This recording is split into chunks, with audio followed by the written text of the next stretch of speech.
अस्सलामुअलैकुम नाज़रीन, वॉल्यूम 161 के पार्ट 1 में खुश आमदीद। एपिसोड की शुरुआत में काई कबीले के ढोल जोर जोर से बजते हैं। दरवाजे से भागता हुआ गाजी बुलंद आवाज से कहता है, उस्मान साहब आ रहे हैं, उस्मान साहब आ रहे हैं, वो कैदियों को ला रहे हैं। ये सुनते साथ ही बाला खतून खेमे से बाहर आती हैं और कबीले के लोग जमा होना शुरू हो जाते हैं। इसके साथ ही उस्मान साहब, इब्राहिम बे, सरदार याकूब और बुरसा के गवर्नर को लेकर कबीले में दाखिल होते हैं। कबीले के लोग उस्मान साहब को देखकर पुरजोश अंदाज में खुशामदीद कहते हैं। जवाबन उस्मान साहब सीने पर हाथ रखकर उनका शुक्रिया अदा करते हैं। कोनूर, बुरहान और उलझाई भी वहीं बंदे होते हैं और ये मंजर देखकर उलझाई कहता है, शयातीन तुम्हारी जान लें, तारीख रूहें तुम पर ड्रोने ख्वाब की तरह काबिज हो जाएं उस्मान। सरदारी खेमे के सामने पहुंचते साथ ही उस्मान साहब घोड़े से उतरते हैं और बाला खतून से मिलते हैं। घोड़े से उतरने के बाद गवर्नर को उस्मान साहब के सामने घुटनों के बल बिठा दिया जाता है। सिपाही सरदार याकूब और इब्राहिम बे के साथ भी ऐसा ही करने लगते हैं तो उस्मान साहब उन्हें रोकते हुए कहते हैं, नहीं, सदरान को घुटने टेकने पर मजबूर ना करें। ए लोगों, मेरे सदरान और मेरे जुंगजुओं, मेगाजा किला अल्लाह के फजलो करम से अब से काई की मलकियत है।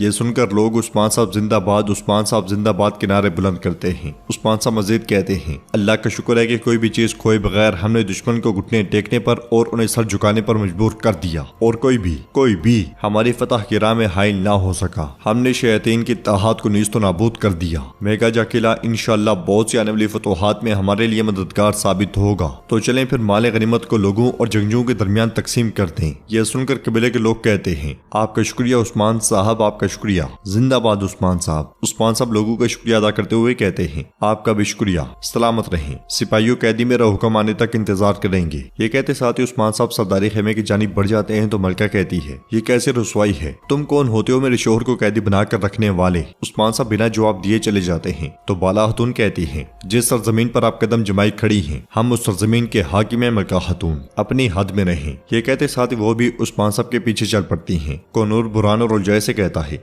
लगता है कि उस्मान सरदारों और गवर्नर को कैदी बनाकर लाया है, इनकी डोर उसके हाथों में है। बुरहान कहता है, हमारे पास भागने के अलावा कोई रास्ता नहीं है, हमें यहाँ से निकलना होगा। तो उलझाई कहता है, हम निकल जाएंगे, हम निकल जाएंगे, इससे पहले कि मेरे सिपाहियों की लाशों को कौवे खा जाएं, हम इस कबीले को तबाह कर देंगे। सिपाही भाई सुंगुर उनके पास आता है और कहता है, सदरान आ गए हैं, अब तुम्हारे बोलने की बारी आ गई है। सिपाहियों, इन्होंने काफी आराम कर लिया है, खोल दो इन कुत्तों को। तो उलझाई कहता है, ऐसे ही ठीक है, जहमत ना करें, सूरज की शिद्दत से मेरी हड्डियां गर्म हो रही थी। कोनूर कहता है, हाँ, और ताजा हवा भी है, खेमे में हमारा दम घुटेगा। जवाबन भाई सुंगुर कहता है, ताजा हवा? हाँ, क्या तुम्हारे खेमे में दम घुटने लगता है? ये कहते साथ ही वो कोनूर को एक जोरदार मुक्का रसीद करता है और मजीद कहता है, चलें देखते हैं कि जब हम आपके गोश्त को आपकी हड्डियों से अलग करेंगे तब भी आप इतने खुश रह पाते हैं या नहीं। अगले ही पल सिपाहियों ने खोल कर ले जाते हैं। सरदारी खेमे में बाला खतून उस्मान साहब से कहती है, फतह मुबारक हो उस्मान साहब, मगर आपका फैसला किसी न किसी तरह मजीद बड़ी जंगों की खबर होगी। तो उस्मान साहब कहते हैं, अगर मैं इन सब के सर कलम कर दूं तो हमारी जिद्दोजहद की राह में खून के एक कतरे की भी कमी नहीं होगी, लेकिन हर कोने से एक उलझाई निकल कर आ जाएगा। अब अगर हम इस धोखाधड़ी को बेनकाब नहीं कर पाते तो चीजें हमारे खिलाफ हो जाएंगी। क्या बुरहान और कोनूर उस कुत्ते से कुछ जान पाई? तो बाला खतून कहती है, जहाँ काजी रुकनुद्दीन को दफन किया गया था, हमने सोचा कि सिर्फ कातिल उरहान और अलचम को उस जगह का इल्म होगा, लेकिन ऐसा लगता है कि उलझाई भी जानता है। मेरे हुजूर, वही काजी रुकनुद्दीन का कातिल है, हमें अब इस बात का यकीन है। जवाबन उस्मान साहब कहते हैं, तो फिर अहमद का कातिल भी यही कुत्ता है, लेकिन हमें साबित करना होगा। यह सुनकर बाला खतून कहती है, चाहे आप उसके खाल उतार दे मगर वो बदजात नहीं बोलेगा। उस्मान साहब कहते हैं, हम उन्हें मिलकर फरार होने देंगे। बुरहान और कोनूर को उसके पास रखने की यही वजह है, उन्हें उसका एतमाद हासिल करना होगा। वक्त आने पर हम उसके पीछे जाएंगे, क्योंकि हमें हकीकत का इल्म सिर्फ उस गिदड़ के आजाद होने के बाद पता चलेगी। बाला खतून कहती है, चलें फिर गिदड़ का पिंजरा खोलते हैं। जवाबन उस्मान साहब कहते हैं, हम खोलेंगे, हम खोलेंगे। जिंदान में सिपाही भाई सुंगुर कोनूर को मुक्का रसीद करते हुए बुरहान से कहता है, इस उलझाई ने तुमसे क्या वादा किया कि तुमने उस्मान साहब के साथ गद्दारी की? तो कोनूर कहता है, पहले मुझे खोलो ताकि मैं तुम्हें बता सकूं। सिपाही भाई सुंगुर बुरहान से कहता है,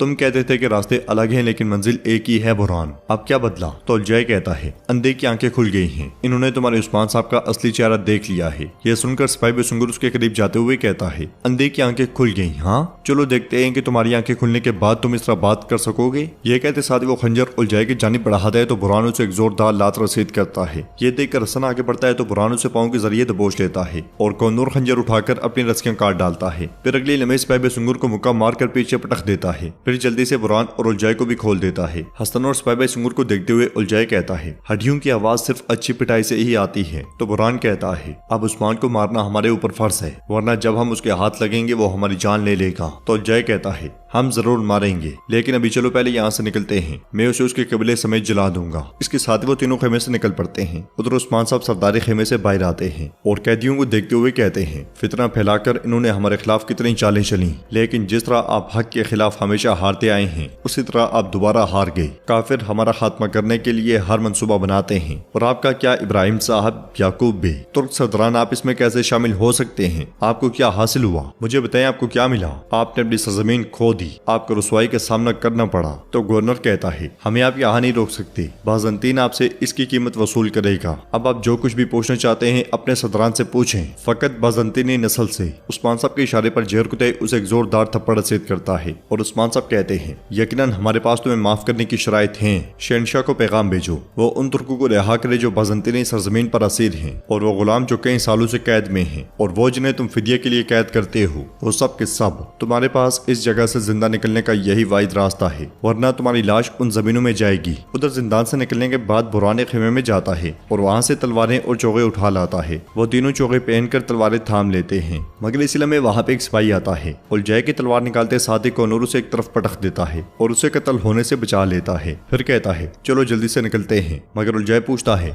गोदाम कहाँ है? तो कोनूर कहता है, गोदाम में दाखिल होना नामुमकिन है, वो कबीले के दरमियान में है। यह सुनकर उलझाई कहता है, मैं चंद सिपाहियों से नहीं डरता, मैं खून से अपना रास्ता बनाऊंगा। ये कहते साथ ही वो आगे बढ़ने लगता है तो बुरहान उससे कहता है, उलझाई अपनी तलवार म्यान में रख दो, हम कुछ भी किए बगैर यहाँ से निकलेंगे। उलझाई मान जाता है और वो तीनों आगे बढ़ जाते हैं। बाला खातून गोंजा के साथ ये मंजर देखकर बहुत खुश होती हैं। इधर उस्मान साहब कहते हैं, मेरे सदरान और रिवायात ने मुझे रोका हुआ है, मेरा मजहब चाहता है कि मैं तुम पर सख्ती करूं गवर्नर। मैं बाज़ंतीनियों से जंग का ऐलान करता हूँ, जब तक तुम्हारा घर हमारा नहीं हो जाता हम नहीं रुकेंगे। सिपाहियों इसे ले जाओ। यह सुनते साथ ही सिपाहियों से ले जाते हैं और उस्मान साहब सदरान से कहते हैं, सदरान मेरी बात सुने, काफिर से इत्तेहाद करके आपने बहुत बड़ी खता की है। आप इन सरजमीनों पर अपने मकसद की खातिर लड़ रहे हैं, लेकिन आप हमारे मकसद में रुकावट बन रहे हैं। अब से कोई भी यहाँ तिजारत नहीं करेगा, ना कोई तुर्क कबाइल बाज़ंतीनी सरजमीनों में तिजारत करेगा। सरदार इब्राहिम पूछता है, ये क्या कह रहे हैं उस्मान साहब, आप हमारी तिजारत में कैसे मुदाखलत कर सकते हैं? जवाब में उस्मान साहब कहते हैं, अभी तक मैंने सिर्फ कसूर बताया है, ताहम मैंने अभी मौत का हुक्म नहीं दिया। दुआ करें कि मैं मौत का फंदा आपके गले में ना डालूं। उधर कोनूर और उलझाई आगे बढ़ते हुए एक घोड़ा गाड़ी में छुप जाते हैं और बुरहान उसे चलाता हुआ ले जाता है। यह मंजर देखकर गोंजा कहती है, उलझाई जाल में फंस गया है। तो बाला खातून कहती है, यकीनन वो फंस गया है। सिपाही बेसुंगुर कहता है,